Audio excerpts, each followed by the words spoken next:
selamat datang di channel Jarang Diceritain, channel podcast kesayangan kalian. Dan di episode spesial kali ini, saya pengen membagikan sebuah cerita yang menurut saya cukup unik.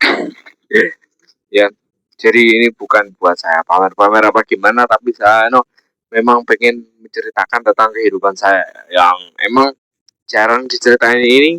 Memang saya dedikasikan untuk menceritakan setiap pengalaman hidup saya, setiap perjalanan hidup saya. Jadi, selamat datang di Jalan Jarang Ceritain, dan putar dulu intronya.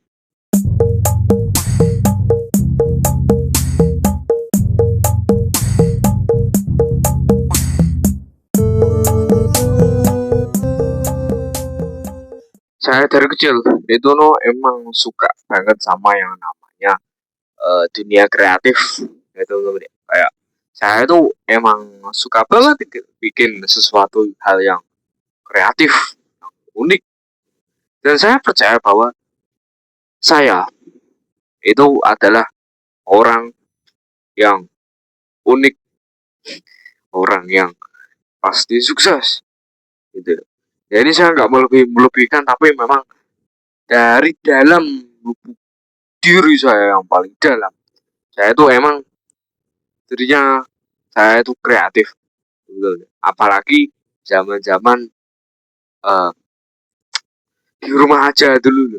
Nah, itu prime banget itu, saya mendedikasikan setiap waktu saya buat bikin komik sederhana lewat uh, lewat buku-buku gitu. Saya pikir kayak gituan.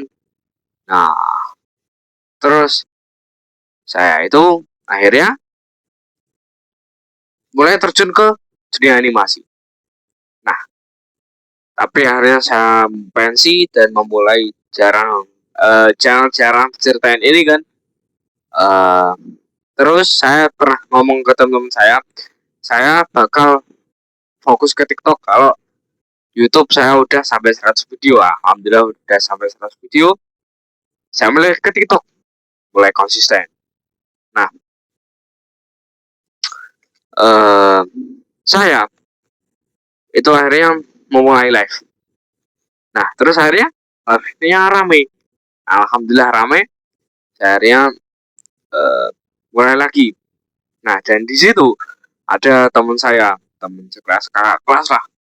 Nah, itu manggil saya dengan sebutan Gus. Ya, karena saya pakai jas dan pakai baju hitam kayak gini. Nah, itu akhirnya jadi jokes, dipanggil Gus. Dan akhirnya karena saya rajin bikin konten, akhirnya netizen lain ikut manggil saya Gus. Ya udah, saya bukan Gus. Itu udah. Bagi kalian yang belum tahu, Gus itu sebenarnya adalah sebutan bagi anak kiai. Tapi kan saya sebenarnya bukan anak kiai. Itu udah.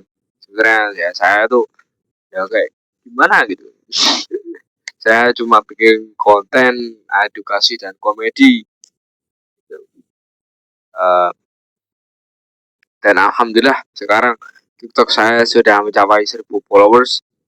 Ya, ya begitulah. Ini cuma podcast pendek aja ya teman-teman, ya, nggak usah terlalu panjang-panjang. Nah, intinya ya begitulah cerita saya, cerita unik saya. Dan jangan lupa subscribe, dan buat kalian yang belum ngonten juga sampai sekarang, buruan ngonten ya teman-teman, ya. Karena tidak ada kata terlambat buat memulai ngonten. Oke, see you next time.